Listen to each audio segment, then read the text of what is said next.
ओम गणेश। कल मतलब शुक्रवार का दिन 14 जून बहुत ही बड़ा एक संयोग और योग है, और वो जो योग है उसमें आप अपार धनलक्ष्मी, स्थिर लक्ष्मी का आगमन अपने वहाँ करवा सकते हो, अर्थात कर सकते हो। चाहे वो व्यापार में वृद्धि हेतु हो, घर में स्थिर लक्ष्मी प्राप्ति हेतु हो, दरिद्रता निवारण हेतु हो, कर्ज मुक्ति हेतु हो। और वो एक ऐसा संयोग बन रहा है, कल योग बनने वाला है, और वो योग ये है कि भृगुवार युक्त उत्तरा फाल्गुनी नक्षत्र है, और ये काफ़ी रेयर आता है। उत्तरा फाल्गुनी नक्षत्र हर 27 दिन में आता है, लेकिन वो भी शुक्रवार के साथ उत्तरा फाल्गुनी नक्षत्र आना वो कभी कभी होता है। और जो लोग उत्तरा फाल्गुनी नक्षत्र का यज्ञ हर महीने खुद भी कर रहे हैं स्वयं अपने घर पे, और जो लोग हमारे द्वारा भी करवा रहे हैं, और उन सभी का पॉजिटिव फीडबैक है कि जिन जिन लोगों ने यह यज्ञ पिछले 1-2 साल से आरंभ किए हैं, उनके जीवन में इस यज्ञ के माध्यम से बहुत सारे परिवर्तन हुए हैं, और ये उनके ही फीडबैक है जो हमें वो बताते हैं। तो कल कैसे यह यज्ञ करना है, कितनी आहुति देनी है, कौन सा मंत्र है, कितने बजे यह योग आरंभ होगा और कितने बजे पूर्ण होगा, आज इस विषय और वीडियो में मैं आपको ज्ञात करवाऊंगा। अगर आपको यह विषय वीडियो पसंद आए, लाइक करें, शेयर करें, चैनल पर नए हो तो सब्सक्राइब करके घंटी का चिन्ह दबाइएगा। तो चलिए शुरू करते हैं। तो सबसे पहले उत्तरा फाल्गुनी नक्षत्र का आरंभ कैसे कितने बजे हो रहा है, जैसे पंचांग में लिखा है कि 14 जून शुक्रवार को सुबह प्रातः काल 5:09 से आरंभ होगा, और 15 जून शनिवार प्रातःकाल 8:14 को पूर्ण होगा।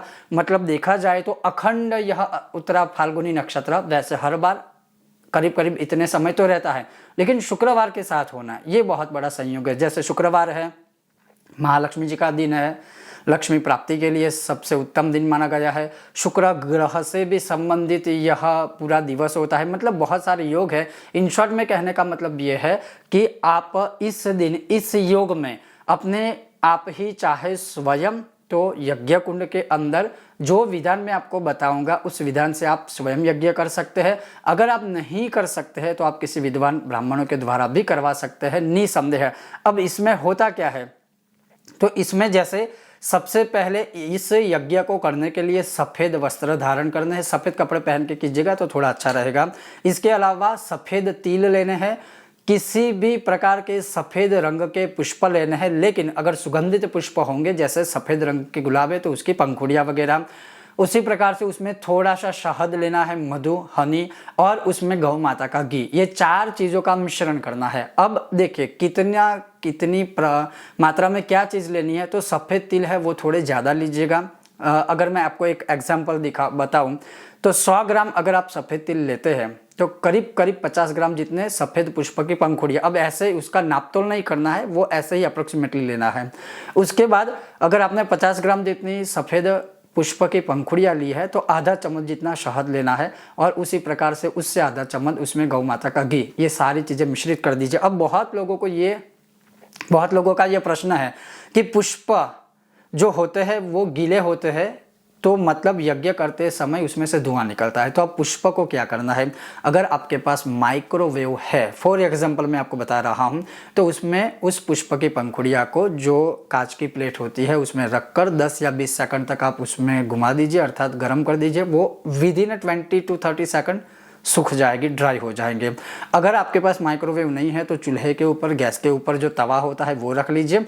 उसमें वह जो पुष्प है, पुष्प की पंखुड़ियाँ, वो थोड़ा सा 5-10 सेकंड जितनी उसे गर्म होने दीजिए, वो ड्राई हो जाएगी। और नेचुरल तरीके से अगर आपको ड्राई करना है तो धूप के अंदर सुखा दीजिए, वो ड्राई हो जाएंगी। ये एक तरीका है जो मैं स्वयं भी वही अपना रहा हूँ।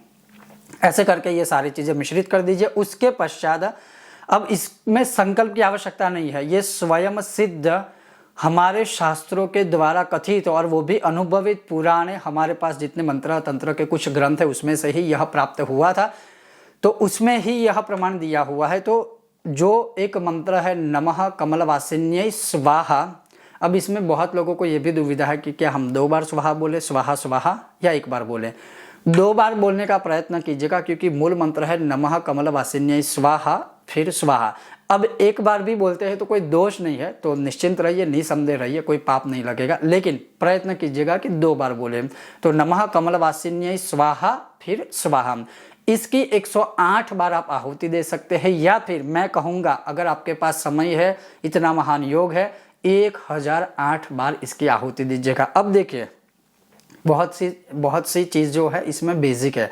जैसे यज्ञ करेंगे तो यज्ञ कुंड का होना आवश्यक है, तो वो होना चाहिए। अगर नहीं है तो ईंटें रख कर मिट्टी से उसका लेपन करके फिर वैसे भी आप कर सकते हो। अगर तांबे का या मतलब कोई भी धातु का, पवित्र धातु का आपके पास यज्ञ कुंड है तो उसमें भी कर सकते हैं। अब यज्ञ कुंड में यज्ञ करने के लिए गौ माता के उबले भी लगेंगे। उसके अलावा जो पवित्र समिध जिसे कहा जाता है, जैसे पीपल के पेड़ की हो गई, वट वृक्ष की हो गई, आक की हो गई, तो ऐसे पवित्र शमी या खेर वृक्ष की हो गई, तो वो पवित्र समिध जिसे देसी भाषा में हम लकड़ियाँ कहते हैं, उसके बिना यज्ञ कैसे संभव है। तो वो सारी चीज़ें बेसिक है, कॉमन सेंस अपना प्रयोग करके उसका यूज़ कीजिएगा। ऐसा नहीं है कि इसमें मैं बोला नहीं हूँ तो उससे यज्ञ नहीं करते हैं, वो करना ही है, क्योंकि उसके बिना अग्नि प्रज्वलित कैसे रहेगी। तो इस प्रकार से आप कीजिए। अब जो समय मैंने आपको बताया है कि कल सुबह 5:09 से यह उत्तरा फाल्गुनी नक्षत्र का आरंभ होगा और परसों शनिवार के दिन सुबह प्रातःकाल 8:14 को पूर्ण होगा। अब एक बात ध्यान रखिएगा, सूर्यास्त के बाद रात्रि काल में यह यज्ञ मत कीजिएगा। सिर्फ दिवस काल में सूर्यास्त हो उससे पहले ही आपको यह यज्ञ समाप्त करना है। और जैसे मैंने कहा कि आपको कहीं पर भी कोई शंका है तो आप अपने वहाँ जो भी पंडित जी है उनके द्वारा भी आप करवा सकते हो, या किसी विद्वान ब्राह्मणों का सहारा लेकर भी यह यज्ञ आप संपन्न करवा सकते हो। संकल्प लेकर अपना जो भी कार्य है, जैसे मानिए कर्ज मुक्ति हेतु है, जैसे मानिए दरिद्रता निवारण हेतु है, जैसे मानिए व्यापार में वृद्धि हो उसके लिए है, जैसे मानिए कोई कार्य रुके हुए है उसके लिए है। और यह प्रयोग जो है पिछले 2-3 साल से बहुत लोग कंटिन्यू अपने लिए कर रहे हैं, और बहुत लोगों के लिए जैसे हम प्रति माह यज्ञ करते हैं वो भी करते हैं। और ये मैं अगेन कह रहा हूँ, उनका ही खुद का फीडबैक है कि यह यज्ञ आरंभ करने के बाद उनके कई सारे रुके हुए जो कार्य है वो धीरे धीरे करके संपन्न हो चुके हैं, और धन आगमन के द्वार बहुत खुल गए हैं। उसमें 2-3 आवश्यक चीज़ें, जब आप यह यज्ञ करते हो तो आपका मुंह जो है वह पूर्व दिशा की ओर होना चाहिए, या फिर उत्तर दिशा की ओर, या फिर नॉर्थ ईस्ट अर्थात ईशान कोने में।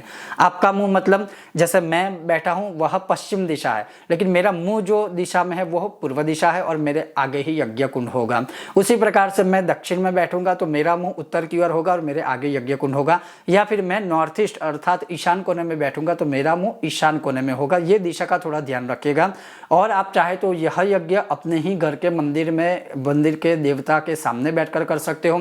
यह यज्ञ आप चाहे तो खुले, जैसे पहाड़ है, देवालय है, शिवालय है, माता रानी का मंदिर आदि है, पीपल के पेड़ के नीचे है, शिवालय में है, अगर वहाँ ऐसे स्थल पर यह यज्ञ किया जाएगा तो उसका जो, जैसे बेल वृक्ष के नीचे है, अगर यह यज्ञ घर में करने से 1 गुना फल मिलेगा तो बेल वृक्ष के नीचे, पीपल के पेड़ के नीचे, शिवालय में, देवालय में अर्थात विष्णुवालय में, विष्णु मंदिर में, श्री माता रानी के मंदिर में, किसी भी मंदिर में, नदी के किनारे, तीर्थ स्थल पर इसका जो फल है वह 1 कोटि गुना, 1 करोड़ गुना बढ़ जाएगा। इसकी संपूर्ण प्रैक्टिकल विधि, मैंने इसका संपूर्ण प्रैक्टिकल वीडियो पहले बनाया हुआ है, उसकी लिंक मैं नीचे दे रहा हूं, आप वो वीडियो देखकर भी अपने आप वह यज्ञ कर सकते हो। अगेन मैं कहूँगा कि अगर खुद स्वयं समर्थ न हो तो किसी विद्वान ब्राह्मण के द्वारा भी यह यज्ञ आप करवा सकते हो। तो कल मत भूलिए, लक्ष्मी प्राप्ति का महान संयोग, भृगुवार युक्त उत्तरा फाल्गुनी नक्षत्र। ये था आज का विषय और वीडियो। अगर आपको यह विषय वीडियो पसंद आया हो, लाइक करें, शेयर करें, चैनल पर नए हो तो सब्सक्राइब करके घंटी का चिन्ह दबाइए। और उसके अलावा अगर आप भी यह यज्ञ अपने आप कर रहे हो तो आप हमारे दिए हुए व्हाट्सएप नंबर पर फोटो या वीडियो जो भी है आप चाहे तो साझा कर सकते हो। और अनुभव कैसा रहा वो खास करके मैं कहूँगा, बहुत लोग हमसे अनुभव साझा करते रहते हैं, लेकिन बहुत लोग अपनी एक निजता, मतलब जो प्राइवेसी होती है उसकी वजह से हम खुले तौर पे उनका नाम देकर कुछ उनके अनुभव नहीं बता रहे। तो मैं सबसे निवेदन करूंगा कि जो लाभ आपको हो रहा है आप अवश्य ही हमारे व्हाट्सएप पर लिखित रूप में बताइए, और सही में सच्चा जो लाभ हो रहा है, आपके जीवन में क्या क्या परिवर्तन होते हैं, जैसे आप हमें भेज रहे हैं।